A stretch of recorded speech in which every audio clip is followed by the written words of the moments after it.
অসমবাসীৰ বাবে এটি দুখবৰ আৰু দেখা নাপায় IPS আনন্দ মিশ্ৰা ছাৰক। হয় বন্ধু বান্ধৱীসকল, আপোনালোকেই ঠিকেই শুনিছেই।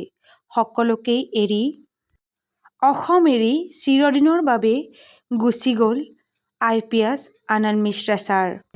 অসম এৰি বিহাৰলৈ গুচি গ'ল আনন্দ মিশ্ৰা ছাৰ।